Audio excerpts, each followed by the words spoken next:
নমস্কার বন্ধুরা, বাংলার ইনভেস্টর ইউটিউব চ্যানেলে আপনাদের সকলকে স্বাগত জানাই। চ্যানেলে প্রথমবার এসে থাকলে চ্যানেলটা অবশ্যই সাবস্ক্রাইব করে রাখবেন এবং তার সঙ্গে সঙ্গে পাশে থাকা বেল আইকন টিপে অল অবশ্যই সিলেক্ট করে রাখবেন, যাতে পরবর্তী ভিডিওগুলোর নোটিফিকেশন আপনাদের কাছে সবার আগে পৌঁছে যায়। তো চলুন এই ভিডিওটা শুরু করা যাক। তো প্রথমেই যদি দেখেন, এর আগে আমাদের ইন্ডিয়ার যে জিডিপি ডেটা সেটা পজিটিভ এসেছিল, তার সঙ্গে সঙ্গে গ্লোবাল যে মার্কেট মানে আমেরিকান মার্কেট সেটাও ভালো পারফর্ম করেছিল। তো সেরকমই দেখতে পাচ্ছেন পজিটিভ গ্যাপ আপ ওপেন হয়েছিল এবং তারপরে আস্তে আস্তে কিন্তু বড় একটা প্রেসার তৈরি হয়েছে এবং দিনের শেষে 26,200 এই লেভেলটাকে ভেঙে নিচের দিকে নেমে এসেছে। তো আগামীকাল এই যে নিফটি তার কিন্তু এক্সপায়ারি রয়েছে। তো এই 26,200 এই লেভেলেই সব থেকে বেশি পুট রাইটার কিন্তু বসে রয়েছে, মানে 26,200 এটাই একটা স্ট্রং সাপোর্ট জোন হিসেবে কাজ করছে। আগামীকাল যদি মার্কেট এই 26,200 এই লেভেলটার নিচে বন্ধ হয় তাহলে কিন্তু একটা বড় পতন আসার সম্ভাবনা রয়েছে। আর তার সঙ্গে সঙ্গে এটা একটা পজিটিভ ব্যাপার যে নিফটি আজকের দিনে আবার কিন্তু এই অল টাইম হাই লাগিয়েছে। দেখতে পাচ্ছেন এই যে হাই, এটা কত 26,325.80। তো আগামীকালের মার্কেট দেখাটা কিন্তু অত্যন্ত গুরুত্বপূর্ণ হবে। তো আগামীকাল যদি নিফটি 26,200 এর উপরে কিছুক্ষণ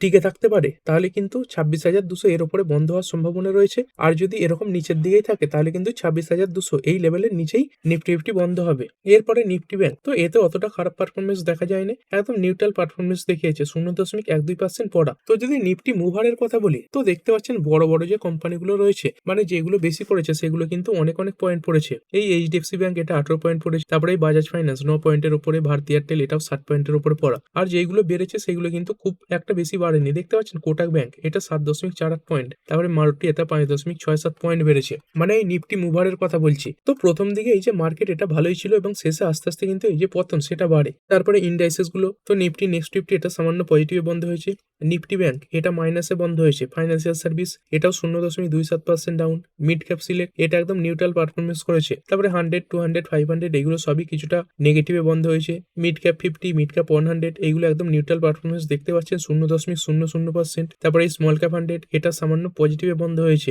মিড ক্যাপ 150 এটা সামান্য নেগেটিভে এবং স্মল ক্যাপ 50 এটা 0.45% বাড়া। তো মার্কেটে কিন্তু আজকে মিক্স রিয়াকশন দেখা গেছে, তবে ওপর দিকেই হোক বা নিচের দিকেই হোক মানে খুব বেশি মুভ কিন্তু আজকের দিনে মার্কেটে দেখা যায়নি। এবং ওভারঅল মার্কেট ব্রেথ কেমন, তো ওভারঅল মার্কেট ব্রেথ খারাপ। দেখতে পাচ্ছেন এই পড়া শেয়ারের সংখ্যা 1727 খানা এবং বেড়েছে সেখানে 1383 খানা। আর গ্লোবাল মার্কেট কেমন পারফর্ম করছে, তো ইন্ডিয়ান মার্কেট চলাকালীন আমেরিকান মার্কেটের যে ফিউচার্স গুলো সেগুলো প্রায় 0.5%-এর কাছাকাছি পড়া ছিল। ডাও জোন্স, নাসডাক কম্পোজাইট এগুলোর কথা বলছি, তো কিছু কিছু ইন্ডেক্স 1%-এর উপরেও পড়েছিল। তার সঙ্গে সঙ্গে এই যে এশিয়ান মার্কেট নিক্কেই এটা দেখতে পাচ্ছেন 1.89% ডাউন হয়েছে। তারপরে চীনের মার্কেট সাংহাই এটা কিছুটা পজিটিভে বন্ধ হয়েছে এবং কোসপি এটা সামান্য লাল নিশানে বন্ধ হয়েছে। তো এই গ্লোবাল মার্কেটের দিক থেকেও মিক্স রিয়াকশন কিন্তু দেখা গেছে। এবং তার সঙ্গে সঙ্গে যদি কথা বলি, এই যে ইন্ডিয়ান রুপি এত দুর্বল হচ্ছে সেটাও কিন্তু মার্কেটের উপর একটা বড় প্রেসার তৈরি করছে। দেখতে পাচ্ছেন আজকের দিনেও আবার কিছুটা দুর্বল হয়ে পড়েছে। এরপরে সেক্টরগুলো কেমন পারফর্ম করলো, তো অটো সেলসের ডেটা এসেছে এবং বেশিরভাগ ডেটাই ভালো। তো দেখতে পাচ্ছেন সেই কারণে এই যে নিফটি অটো এটা 0.79% বাড়া। তারপরে ফাইন্যান্সিয়াল সার্ভিস এটা 0.21% ডাউন, এফএমসিজি এটাও সামান্য ডাউন। তো শুরুর সময় বেশিরভাগ সেক্টর পজিটিভে ছিল, এই এফএমসিজি এবং এর সঙ্গে সঙ্গে এই যে ফার্মা এগুলো লাল নিশানেই চলছিল এবং বাকি সবই সবুজে চলছিল। কিন্তু যদি দেখেন মার্কেটে বন্ধ হওয়ার সময় বেশিরভাগ সেক্টরই কিন্তু লাল নিশানে চলে গেছে। তো নিফটি আইটি এটা কিছুটা ভালো পারফর্ম করেছে, মিডিয়া এটা 0.23% ডাউন, তারপরে মেটাল এটা 0.58% বাড়া, ফার্মা এটা 0.5%-এর কাছাকাছি ডাউন, তারপরে পিএসইউ ব্যাংক এটা 0.25% বেড়ে বন্ধ হয়েছে এবং প্রাইভেট ব্যাংক এটা 0.11% ডাউন। আর যদি কথা বলি নিফটি রিয়ালটি এতে 1%-এর উপরে পতন দেখা গেছে। আর এরপরে চলুন দেখে নিই কিছু স্টক যেগুলো আজকে মার্কেটে অনেকটাই ওঠাপড়া করেছে। তো প্রথম যে কোম্পানি সেটা হচ্ছে ওয়াকার্ড লিমিটেড, তো এটা 20%-এর আপার সার্কিল লাগিয়ে দিয়েছে। তো কি কারণে, দেখতে পাচ্ছেন একটা খবর এসেছে এই কোম্পানির একটা অ্যান্টিবায়োটিক ড্রাগ এই যে জেনিচ এটা লঞ্চের ব্যাপারে ইউএস এর যে এফডিএ রয়েছে তারা অ্যাপ্রুভাল দিয়ে দিয়েছে। তো আমেরিকা নিজেই বলছে তাদের দেশে এই যে ড্রাগ সেটা প্রচুর প্রয়োজন এবং তার কারণে প্রায়োরিটি বেসিসে এই যে অ্যাপ্রুভাল সেটা কিন্তু দেওয়া হয়েছে। তো এই খবরের পরেই এই স্টকটা কিন্তু 20%-এর আস্তে আস্তে আপার সার্কিল লাগিয়ে দিয়েছে এবং কোম্পানি নিজেও বলছে এই যে ড্রাগ সেটা কিন্তু তাদের যে রেভিনিউ তার উপর একটা বড় ইম্প্যাক্ট ফেলবে। তো কোম্পানি এর আগেই বলে দিয়েছিল তারা আশা করছে এই যে জেনিচ এই ড্রাগটা থেকে কোম্পানি প্রথম বছরেই 150 কোটি রেভিনিউ তৈরি করবে। তো কোম্পানি এখন বছরে কত রেভিনিউ তৈরি করে, দেখতে পাচ্ছেন 3012 কোটি, 798 কোটি। তো এইখানে এই যে রেভিনিউ সেটা কিন্তু এই ড্রাগের কারণে আরো 150 কোটি প্রথম বছরেই বাড়তে পারে এবং তারপরে আস্তে আস্তে বিক্রি যখন বাড়বে তখন কিন্তু এই ড্রাগটা কোম্পানির রেভিনিউয়ে আরো বড় কন্ট্রিবিউট করবে এবং তার সঙ্গে সঙ্গে আজকে বড় ভলিউমও তৈরি হয়েছে। যদি দেখেন যেখানে এই 4.5 লাখ 4 লাখ এরকম শেয়ার ট্রেড হতো তো সেখানে আজকের দিনে কত শেয়ার ট্রেড হয়েছে? 1,31,00,000 শেয়ার কিন্তু আজকের দিনে ট্রেড হয়ে গেছে। মানে বিরাট ভলিউমের সঙ্গে এই যে তেজি সেটা কিন্তু এসেছে। তো খবরের কারণে যেটুকু ইম্প্যাক্ট পড়ার কথা ছিল সেটুকু কিন্তু আজকের দিনেই পড়ে গেছে। তো এই জায়গায় ফ্রেশ যে বাইং সেটা কিন্তু করাটা খুব একটা উচিত বলে মনে হচ্ছে না। এরপরে জেডএফ কমার্শিয়াল এটা 9.82% বেড়েছে। তারপরে ওয়ানশো স্পেশালিটি তো এটা 4.86% বাড়া। তারপরে জেএম ফাইন্যান্সিয়াল এটা 5.6% বাড়া। অ্যাজিস ভোপাক এটা বেড়েছে 4.78% এবং ইন্ডিয়ান এনার্জি এক্সচেঞ্জ লিমিটেড এটা 5.54% বেড়েছে। তো এই উইকেন্ডে খবর এসেছিল এই কোম্পানির উপর যে একটা মার্কেট কাভারিং এর কেস চলছে, মানে কোম্পানি তার বিরুদ্ধে একটা কেস করেছিল, তো তার যে হিয়ারিং ডেট সেটা কিছুটা পিছিয়ে গেছে। তো এই মার্কেট কাভারিং এর ব্যাপারে কিছু ডেভেলপমেন্ট সামনে আসার পরেই কিন্তু স্টকে এরকম তেজি দেখা গেছে। তো কি ডেভেলপমেন্ট এসেছে? তো দেখতে পাচ্ছেন এই যে হিয়ারিং সেটা পিছিয়ে করা হয়েছে এই 6 জানুয়ারি 2026। তো এই কোম্পানির আগে এই এনার্জি এক্সচেঞ্জ সেগমেন্টে মনোপলি ছিল, মানে প্রাইস ডিসকভারির যে সুবিধা সেটা কিন্তু এই কোম্পানি পেত। তো এই যে মার্কেট কাভারিং সেটা হয়ে গেলে কিন্তু কোম্পানির যে প্রাইস ডিসকভারির সুবিধা সেটা থাকবে না। তো কোম্পানি একটা সাধারণ এনার্জি এক্সচেঞ্জ হিসেবেই থেকে যাবে। তবে এই কোম্পানি এখন কিন্তু একটা খুবই ভালো ভ্যালুয়েশনে ট্রেড করছে এবং কোম্পানির নর্মাল যে বিজনেস থাকবে, যদি ধরুন এই মার্কেট কাভারিং হয়ে গেল তবুও কিন্তু কোম্পানি আস্তে আস্তে ভালো পারফরমেন্সই দেখাবে লং টার্মে। তারপরে ফিজিক্স বালা এটা 9.06% বেড়েছে। তো এই স্টকে কিন্তু বড় খেলা চলছে, মানে যারা অপারেটর রয়েছে তারা কিন্তু স্টকটাকে এরকম বাড়াচ্ছে এবং নিচের দিকেও নামাচ্ছে এবং সেরকম আজকে দেখতে পাচ্ছেন 9%-এর কাছাকাছি তেজি দেখা গেছে এবং একসময় এই যে তেজি সেটা কিন্তু আরো বেশি ছিল। তো টপ লেভেল থেকে যদি দেখেন তাহলে কিন্তু প্রায় 4.5%-এর কাছাকাছি পড়েওছে। তারপরে ন্যাটকো ফার্মা, কেফিনটেক, সিটি ইউনিয়ন ব্যাংক, হিন্দুস্তান কপার, তেজস নেটওয়ার্ক এই স্টকগুলো প্রায় 3 থেকে 3.5%-এর কাছাকাছি বেড়েছে এবং এই তেজস নেটওয়ার্ক এই কোম্পানির জন্য খবরও ছিল কোম্পানিটা পিএলআই স্কিমের আন্ডারে কিছু ক্যাশ কিন্তু রিসিভ করেছে এবং এই লেন্সকার্ট সলিউশন এটা 4.65% বেড়েছে। তো কোম্পানির যে কোয়ার্টার 2 এর নাম্বার সেটা খুবই স্ট্রং এসেছিল এবং তারপরে এই যে র্যালি সেটা এই কোম্পানিতে দেখা গেছে। এরপরে চলুন পড়া শেয়ারগুলো দেখে নিই। তো প্রথম যে কোম্পানি অনেকেরই ফোকাসে ছিল এই ড্রোনাচার্য এরিয়াল, তো আজকের দিনে 20%-এর লোয়ার সার্কিল লেগে গেছে। তো এটাও বারবার বলা হয় যে কোম্পানির ম্যানেজমেন্ট রিলেটেড যদি কোনো খারাপ খবর আসে তাহলে সেই সমস্ত স্টক এড়িয়ে চলা। তো কি খবর এসেছিল দেখতে পাচ্ছেন এই যে সেবি কোম্পানির যে প্রমোটার রয়েছে, এমডি রয়েছে, সিইও রয়েছে, এদের কিন্তু 2 বছরের জন্য ব্যান করে দিয়েছে। তো কি কারণে দেখতে পাচ্ছেন ফ্রডুলেন্ট ডিসক্লোজার, মানে কিছু ভুলভাল ডিসক্লোজার সামনে রেখেছিল এবং আইপিও ফান্ড ডাইভারশন।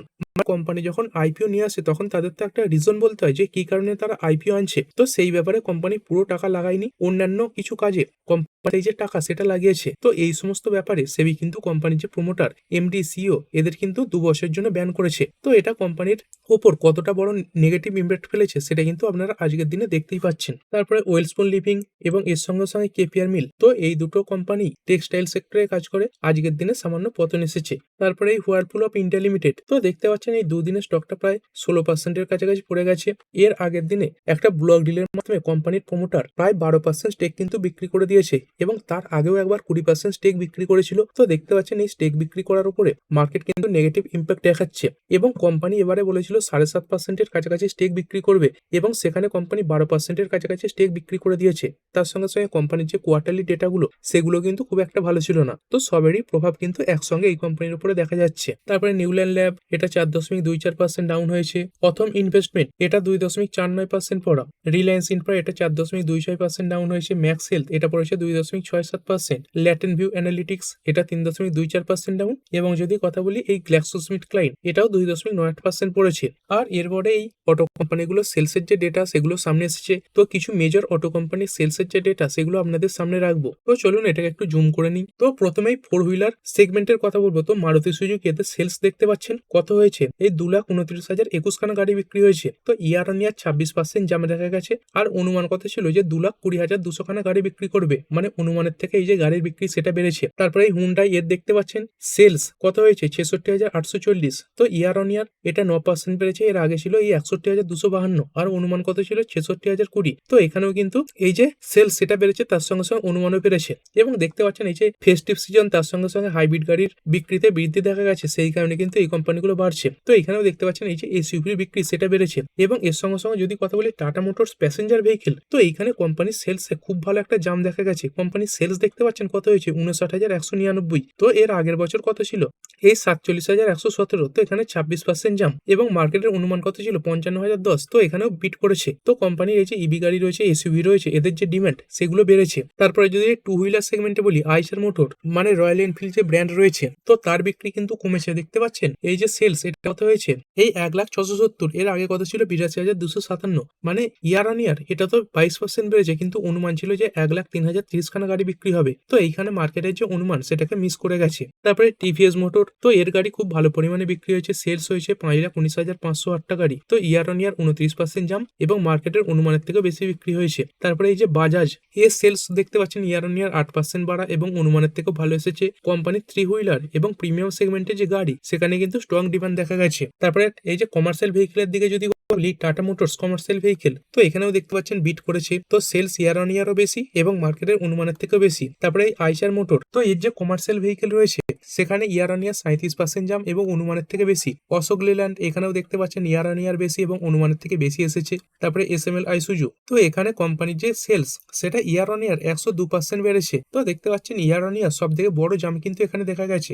এবং এই ট্রাক্টর সেগমেন্টে কাজ করা কোম্পানি এই ভিএসটি টিলার্স, তো এর সেলস দেখতে পাচ্ছেন কতগুলো ট্রাক্টর বিক্রি হয়েছে 490 খানা। তো এর আগের বছর এই নভেম্বর মাসে ছিল 347 খানা গাড়ির বিক্রি, তো এখানে কিন্তু 41%-এর কাছাকাছি জাম্প দেখাচ্ছে। তো শুধুমাত্র দেখতে পাচ্ছেন টু হুইলারের দিক থেকে আইচার মোটর এরাই মার্কেটের অনুমানকে মিস করেছে, কিন্তু এমনিতে সেলস বেড়েছে। বাকি কিন্তু সব কোম্পানিগুলোই আগের বছরের এই নভেম্বর মাসের তুলনায় এবং তার সঙ্গে সঙ্গে মার্কেটের অনুমানের তুলনায় ভালো নাম্বার পেশ করেছে। তো এই কারণে দেখতে পাচ্ছেন এই টাটা মোটরসের প্যাসেঞ্জার ভেহিকেল এটা আজকের দিনে 1.88% বেড়ে বন্ধ হয়েছে। এবং তার সঙ্গে সঙ্গে রিসেন্টলি কোম্পানি একটা নতুন এসইউভি লঞ্চ করেছে, এই টাটা সিয়েরা, তো এর দামও খুব একটা বেশি রাখা হয়নি। দেখতে পাচ্ছেন একদম প্রিমিয়াম লুকের একটা গাড়ি লঞ্চ করেছে এবং দাম রাখা হয়েছে এই 12 লাখের নিচে। তবে কোম্পানির জন্য বর্তমানে একটু প্রবলেম দেখা যাচ্ছে। কোম্পানির যে জাগুয়ার ল্যান্ড রোভার সেখানে একটা সাইবার অ্যাটাক হয়েছে, তো সেই কারণে এই জাগুয়ার ল্যান্ড রোভারের যে বিক্রি সেটা কিছুটা কমেছে। তো যদি মার্কেট শেয়ার দেখেন, এই ইলেকট্রিক বাসে কোম্পানির 3.20% মার্কেট শেয়ার রয়েছে। তারপরে ইলেকট্রিক ভেহিকেল এখানে 40% মার্কেট শেয়ার, মানে মার্কেটে যতগুলো ইলেকট্রিক ভেহিকেল বিক্রি হচ্ছে তার 40% কিন্তু এই কোম্পানির থেকে বিক্রি হয়। তারপরে প্যাসেঞ্জার ভেহিকেল মানে টোটাল যত প্যাসেঞ্জার ভেহিকেল বিক্রি হয় তার 13.52% এর শেয়ার রয়েছে। এবং পিক আপ ভ্যানস এখানে 40% মার্কেট শেয়ার রয়েছে। তারপরে ইউটিলিটি ভেহিকেল এখানে 15% মার্কেট শেয়ার রয়েছে। কিন্তু যদি কোম্পানির এই রেভিনিউ ব্রেকআপ দেখেন, তো কোম্পানির এই প্রোডাক্ট ওয়াইজ ব্রেকআপ এখানে দেখুন, এই জাগুয়ার ল্যান্ড রোভার এইখানে কিন্তু 80% রয়েছে এবং বাকি যে 20% সেটা প্যাসেঞ্জার ভেহিকেল। মানে জাগুয়ার ল্যান্ড রোভারে যখন কোনো প্রবলেম দেখা যাবে তখন কিন্তু এই কোম্পানিটা নিচের দিকেই থাকবে। তবে কোম্পানি বলছে যে জানুয়ারি মাস থেকেই তাদের এই যে সাইবার অ্যাটাকের প্রবলেম সেটা কিন্তু পুরোপুরিভাবে মিটে যাবে। তো এরকমটা আশা করতে পারেন কোয়ার্টার 4 থেকে কোম্পানির যে নাম্বার সেটা ভালো আসবে। আর এবারেও দেখতে পাচ্ছেন কোম্পানির যে সেলস সেটা বেড়েছে, কারণ জিএসটির যে রিফর্ম সেটা হয়েছে, গাড়ির উপর জিএসটি কমেছে। তো বেশিরভাগ অটো কোম্পানিগুলোর কোয়ার্টার 3 যে নাম্বার সেগুলো কিন্তু ভালো আসার সম্ভাবনা রয়েছে। এবং এরপরে টাটা মোটরসের কমার্শিয়াল ভেহিকেল এটাও 1.70% বেড়েছে। হুন্ডাই মোটর এটা বেড়েছে 2.90%। আইচার মোটর এটা 1.16% বেড়েছে। এবং টিভিএস মোটর এতে সব থেকে ভালো জাম দেখা গেছে 3.75% বাড়া। এরপরে যদি কথা বলি ওলা ইলেকট্রিক মোবিলিটি লিমিটেড, এটা তো নিয়মিতই নিচের দিকে পড়ছে, আজকের দিনে কিছুটা বেড়েও 1.60% কিন্তু পড়ে গেছে। তো কি কারণে এরকম বেড়েছিল, তো দেখতে পাচ্ছেন এই কোম্পানিটা কিছু একটা জিনিস লঞ্চ করেছে। তো কি লঞ্চ করেছে দেখতে পাচ্ছেন, pan India in app service appointment. তো আপনি অ্যাপের মাধ্যমে এই কোম্পানির যে সার্ভিসের ব্যবস্থা সেটা নিতে পারবেন। তো এই কোম্পানির জন্য সব থেকে বেশি প্রবলেম কি, কোম্পানির গাড়ি সেটা তো ভালো বিক্রি হচ্ছে কিন্তু আফটার সেলস যে সার্ভিস সেই কোয়ালিটি খুবই খারাপ। তো সার্ভিস সেন্টারে দেখতেই পাচ্ছেন যে লাইনের পর লাইন এই যে ওলা ইলেকট্রিকের গাড়ি সেটা দাঁড়িয়ে থাকে। তো সেই ব্যাপারে কিছু সুবিধা করার জন্য কোম্পানি এই অ্যাপের মাধ্যমেই এই যে সার্ভিস অ্যাপয়েন্টমেন্ট সেটা কিন্তু শুরু করেছে। এরপর একটি কোম্পানি ডিমফক্স সার্ভিসেস লিমিটেড, তো আজকের দিনে 2.52% বেড়েছে। তবে যদি একটু লম্বা চার্ট দেখেন দেখতে পাচ্ছেন এক বছর প্রায় কিন্তু 70%-এর কাছাকাছি পড়েছে। তো কি কারণে পড়েছে, কোম্পানির ভেতরে কি কোনো গন্ডগোল ছিল না, সেরকম কিছু ছিল না। তবে বিজনেস রিলেটেড কিছু নেগেটিভ জিনিস এই কোম্পানির জন্য রয়েছে। এই কোম্পানি মূলত কি কাজ করতো, এই যে ডোমেস্টিক এয়ারপোর্ট লাঞ্চ বিজনেস সেখানে কাজ করতো। তো কোম্পানি তাদের এই যে বিজনেস এটাই কিন্তু বন্ধ করে দিয়েছে। তো এইখান থেকেই কোম্পানির 100% রেভিনিউ আসতো এবং এরপরে এই স্টকটা 75%-এর কাছাকাছি পড়েছে। তো এই সেগমেন্টে অনেক বড় বড় প্লেয়ার ঢুকে গেছে এবং আরো অন্যান্য কারণে কোম্পানি তাদের এই যে বিজনেস সেটা বন্ধ করেছে। তো কোম্পানিকে টিকে থাকতে গেলে কি করতে হবে, অন্যান্য কোনো বিজনেসে এন্ট্রি নিতে হবে বা তার সঙ্গে সঙ্গে ইন্টারন্যাশনাল যে এয়ারপোর্ট লাইন বিজনেস রয়েছে সেখানে এন্ট্রি নিতে হবে। তো কোম্পানি সেরকমই কিছু পদক্ষেপ সামনে রেখেছে। দেখতে পাচ্ছেন এই কোম্পানিটা এই দুবাইয়ের যে ইজি টু ট্রাভেল এই কোম্পানিটাকে অ্যাকোয়ার করতে চলেছে, মানে এই মেজরিটি স্টেক অ্যাকোয়ার করবে 7.24% স্টেক। তো কত টাকাতে অ্যাকোয়ার করবে দেখতে পাচ্ছেন, এই 36 কোটি টাকাতে। তো কোম্পানি তাদের যে সার্ভিস সেটা ডাইভার্সিফাই করার জন্য এবং এই যে ডিজিটাল ডেলিভারি সেটাকে শক্তিশালী করার জন্য এই যে পদক্ষেপ সেটা নিয়েছে। আর এরপরে যদি কথা বলি, আজকের দিনেই ইন্ডিয়ার যে জিএসটি কালেকশনের ডেটা সেটা সামনে এসেছে। তো এই নভেম্বর মাসে এই যে জিএসটি কালেকশনের ডেটা সেটা কিন্তু কিছুটা নরম এসেছে, মানে কিছুটা দুর্বলের দিকেই। তো কি কারণে দেখতেই পাচ্ছিলেন যে জিএসটি রেট সেটা পরিবর্তন করা হয়েছে, মানে আগে যে জিনিসের উপর বেশি জিএসটি ছিল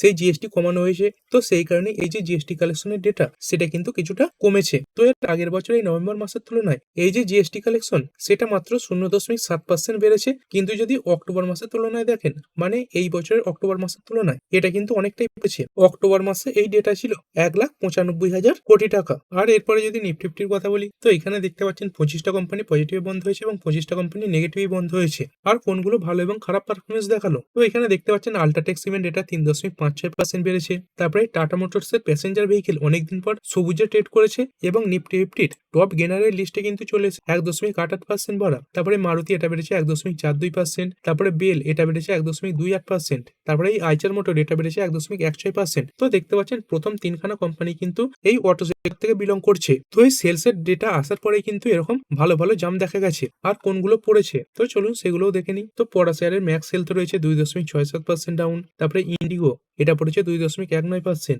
বাজাজ ফাইন্যান্স এটা 1.71% ডাউন হয়েছে। সান ফার্মা পড়েছে 1.23% এবং এর সঙ্গে সঙ্গে আদানি এন্টারপ্রাইজেস এটা 0.89% পড়ে বন্ধ হয়েছে। তো এই ভিডিওটা এখানেই শেষ করছি। পরবর্তী ভিডিওতে আরো কিছু স্টক স্পেসিফিক আলোচনা করা হবে। তো ঠিক আছে বন্ধুরা, আশা করছি ভিডিওটা আপনাদের ভালো লেগেছে। আপনি চাইলে এটাকে লাইক এবং শেয়ার করতে পারেন। আর শেয়ার মার্কেট সংক্রান্ত ডেইলি নিউজ আপডেট পেতে চ্যানেলটা সাবস্ক্রাইব করে রাখবেন এবং পাশে থাকা বেল আইকনটি টিপে অল অবশ্যই সিলেক্ট করে রাখবেন, যাতে পরবর্তী ভিডিওর নোটিফিকেশন আপনার কাছে সময় মতো পৌঁছে যায়। আর হ্যাঁ, ভিডিওটি শুধুমাত্র ইনফরমেশন এবং এডুকেশনাল পারপাসের জন্য বানানো হয়েছে। আমি সেবি রেজিস্টার্ড নই, তাই কোনো প্রকার শেয়ারে কোনো প্রকার বাই, সেল, হোল্ড বা অ্যাভারেজ করার কোনো সিদ্ধান্ত নেওয়ার আগে আপনার যে ফাইন্যান্সিয়াল অ্যাডভাইজার আছে তার সঙ্গে অবশ্যই আলোচনা করবেন। দেখা হচ্ছে পরের ভিডিওতে। ধন্যবাদ।